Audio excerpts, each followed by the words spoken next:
And I just want to say that thank you so much for that never-ending introduction, but it was rather embarrassing than flattering. But I would definitely have to say that all the people behind it, Foxy, the entire team that's worked so fervently towards actually bringing about an awareness of how important a woman is, a mother is. And I just think as a woman and as someone who has given birth, it is so important to value yourself.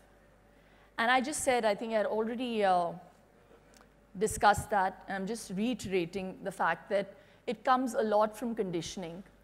So we need to condition our children, and I'm not just saying just the girl child, but also the boys, that girls have to be treated with respect. And it is so important that you don't feel apologetic about taking care of yourself. For me, health is something that cannot be compromised.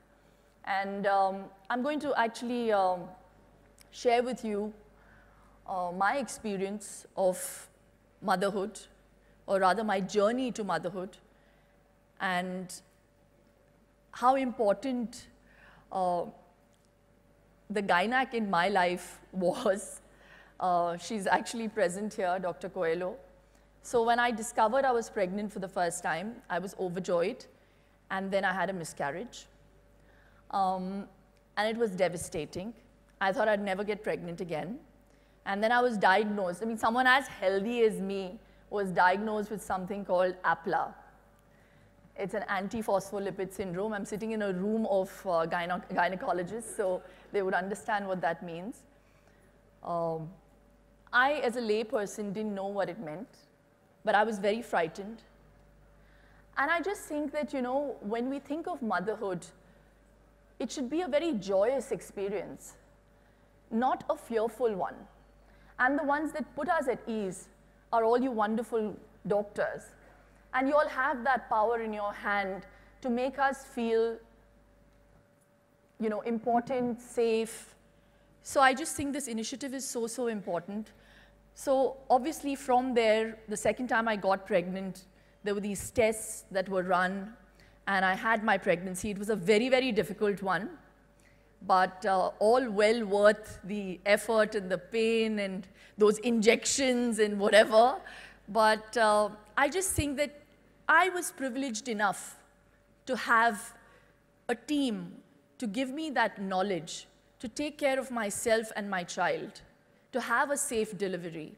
But how many women are really aware that this care should be like an inalienable right? And I really think that, you know, that's the one thing, because we have ma'am sitting here. I think that really, that whole concept of health and value for health and life has to become like a prerequisite.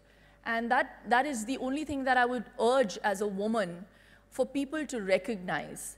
And I really think that we're on the right track, and you know, a lot of gratitude from my heart for the people who came up with Manyata.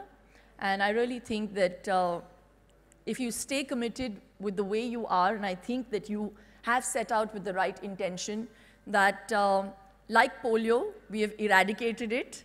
I hope if I can play a catalyst in maybe not eradicating, but definitely bringing down the mortality rate at childbirth. It was really scary. It's literally losing a plane full of people every day. So nearly 46,000 women die every year with childbirth. And it is appalling. So saying that, let me end it on a great note.